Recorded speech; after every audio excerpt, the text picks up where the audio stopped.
Hello दोस्तों, कैसे हैं आप सभी लोग। तो सीडीपी की क्लास को कंटिन्यू करते हुए और किसी भी क्वेरी या किसी भी कोई परेशानी के लिए आप लोग मुझे व्हाट्सअप कर सकते हैं। ये मेरा नंबर है। बाकी पीडीएफ के लिए आप लोग क्या करेंगे, टेलीग्राम चैनल को ज्वाइन कर लेंगे। और जिन बच्चों ने अभी तक प्रीवियस ईयर की क्लासेस बेटा नहीं देखी हैं, वो लोग प्रीवियस ईयर की क्लासेस जाकर देख लीजिए, ठीक है। तो आज हम देखते हैं हमें क्या पढ़ना है। बुद्धि का द्विकारक सिद्धांत हमने पढ़ लिया था और आज जो हमारा सिद्धांत था वो हमारा है ठोस एवं तरल एवं ठोस बुद्धि का सिद्धांत। ये सिद्धांत बिल्कुल आपका जी कारक स्पीयरमैन की तरह है, जी कारक और एस कारक की तरह सेम टू सेम। अगर आप उसे अच्छे से समझे भी होंगे तो ये भी अच्छे से समझ में आ जाएगा। मैं मान लेता हूँ, केवल मान रहा हूँ, ऐसा है ही नहीं। जो तरल बुद्धि है वो जी कारक है और जो ठोस बुद्धि है वो एस कारक है। स्पीयरमैन जो मैंने अभी आपको 2 दिन 3 पहले क्लास ली थी स्पीयरमैन की, ठीक है। बुद्धि का द्विकारक सिद्धांत स्पीयरमैन ने दिया, जिसमें जी कारक और एस कारक मैंने आपको समझाया था, ठीक। तो तरल एवं ठोस बुद्धि का सिद्धांत सेम टू सेम वैसे ही है। ये सिद्धांत किसने दिया? सीधा एस टेट में क्वेश्चन बनता है, कभी कभी सी टेट में भी बनता है। रेमंड कैटल ने दिया, ठीक। एक क्वेश्चन आपका यहाँ से क्लियर हो गया। दूसरा, तरल बुद्धि, इसे हम जी कारक से समझ सकते हैं। जैसे कि मैंने बताया था, जी कारक सिद्धांत सामान्य सार्वभौमिक होता है, सभी में पाया जाता है और तर्क शक्ति लेकिन मात्रा में अलग अलग होता है, यानी कि सभी में तर्क शक्ति गणित शक्ति अलग अलग होती है। यही बताया था मैंने, सेम वैसा ही है।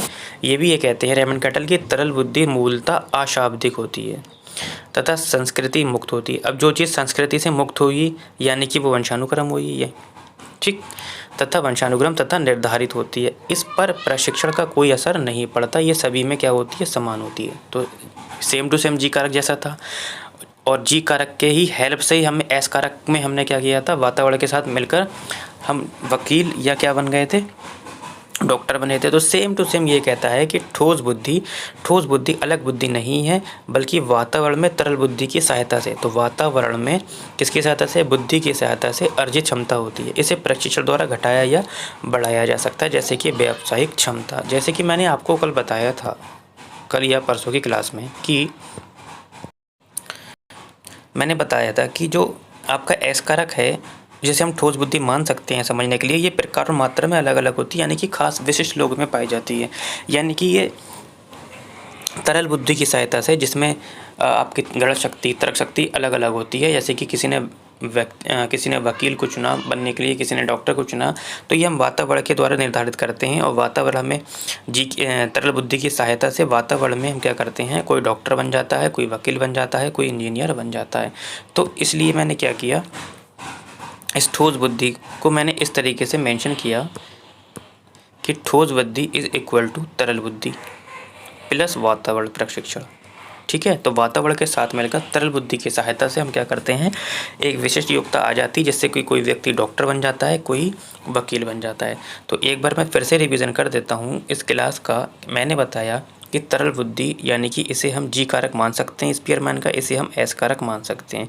मैंने स्पीयरमैन की जी कारक सिद्धांत में बताया था कि ये सार्वभौमिक होती है, यानी कि सभी में पाई जाती है, समान होती है, लेकिन मात्रा में अलग अलग होती है। जैसे कि किसी की तर्क शक्ति ज़्यादा होती है, कोई तर्क ज़्यादा जल्दी कर लेता है, कोई देरी से करता है, कोई जल्दी याद कर लेता है, कोई देर से याद करता है। इसी सहायता से हम एस कारक में पहुँचते हैं और एस कारक के माध्यम से, जी कारक के सहायता से एस कारक में हम कोई वकील बन जाता है, कोई डॉक्टर बन जाता है। तो एस कारक को मैंने मान लिया है ठोस बुद्धि, ठीक।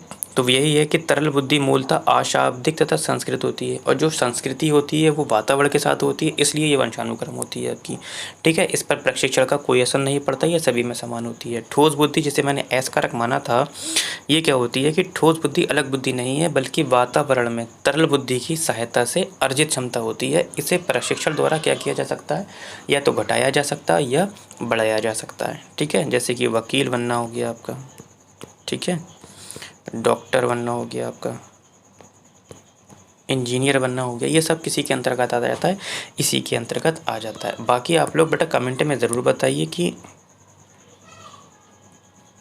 क्लास आपको कैसी लग रही है और जो कंटेंट आपको दिया जा रहा है वो कैसे लग रहा है। बाकी क्लास आप लोग बिल्कुल भी शेयर नहीं कर रहे हैं, तो आप लोग क्लास को शेयर करें, लाइक करें,